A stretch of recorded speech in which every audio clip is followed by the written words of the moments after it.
ശക്തമായ കൂട്ടുകെട്ട് തകർത്തത് ഇടനിലക്കാർ. മനസ്സ് തുറന്ന രാജസേനൻ. മലയാള സിനിമയിൽ നിരവധി ഹിറ്റുകൾ സമ്മാനിച്ച കോംബോ ആയിരുന്നു ജയറാമും സംവിധായകൻ രാജസേനനും.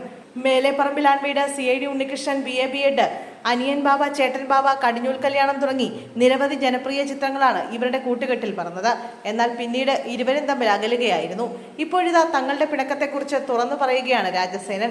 ജയറാമിനെ താൻ മകളുടെ വിവാഹത്തിന് ക്ഷണിച്ചിരുന്നെങ്കിലും അദ്ദേഹം വന്നില്ലെന്നും മറിച്ച് ജയറാമിന്റെ മക്കളുടെ വിവാഹത്തിന് തന്നെ വിളിച്ചില്ലെന്നും രാജസേനൻ വെളിപ്പെടുത്തുന്നു. എന്നെ ആ കല്യാണത്തിന് വിളിക്കാത്തത് കൊണ്ട് പോയില്ല, അത് അത്രയേ ഉള്ളൂ. അതിനു മുമ്പ് എൻ്റെ മകളുടെ കല്യാണമായിരുന്നു നടന്നത്. അതിന് വിളിച്ചപ്പോൾ ജയറാം വന്നിരുന്നില്ല. അയാൾ സാമാന്യ ബുദ്ധിയോടെയാണ് അത് ചെയ്തത്.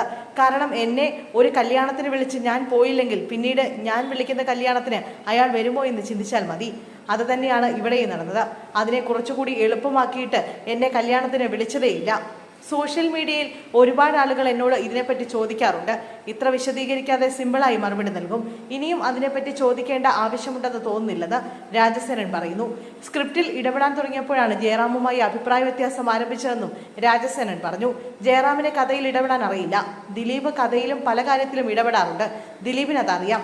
ഒരു സിനിമയ്ക്ക് ശേഷം അടുത്ത സിനിമ വരുമ്പോൾ ഒരു 4-5 വാചകങ്ങൾ ചിലപ്പോൾ ഫോണിൽ കൂടിയാണ് ഞാൻ പറഞ്ഞു കൊടുക്കുന്നത്. പിന്നെ ജയറാം ആ സ്ക്രിപ്റ്റ് കാണുന്നത് ലൊക്കേഷനിലാണ്. മധുചന്ദ്രലേഖയും കനകസിംഹാസനവും കഴിഞ്ഞിട്ട് അടുത്തതായി പ്ലാൻ ചെയ്തിരിക്കുന്ന സിനിമയുടെ കാര്യം വന്നപ്പോൾ ഞങ്ങൾ തമ്മിൽ വിയോജിപ്പ് ആരംഭിച്ചു. ഞങ്ങൾ ഫോണിലാണ് സംസാരിച്ചത്. നമ്മൾ ഇങ്ങനെയല്ലല്ലോ ചെയ്തുകൊണ്ടിരുന്നതെന്ന് ഞാൻ ചോദിച്ചു. അല്ല, ഇനി അങ്ങനെയൊക്കെ വേണ്ടേ എന്ന് എന്നോട് ചോദിച്ചു. എങ്കിൽ പിന്നെ ഞാനില്ല, നമുക്ക് പിന്നെ കാണാമെന്ന് പറഞ്ഞു. വഴക്കായിട്ടല്ല, സ്നേഹത്തോടെയാണ് പറഞ്ഞത്. ശക്തമായ ഒരു കൂട്ടുകെട്ട് ശകലം അകന്നു എന്ന് കണ്ടാൽ പിന്നെ അതിനെ വലിച്ചു മാറ്റിക്കൊണ്ട് പോകാൻ ആളുണ്ടാകും. അങ്ങനെ കുറച്ചുപേർ വലിച്ചു മാറ്റിക്കൊണ്ട് പോയിട്ടുണ്ട്.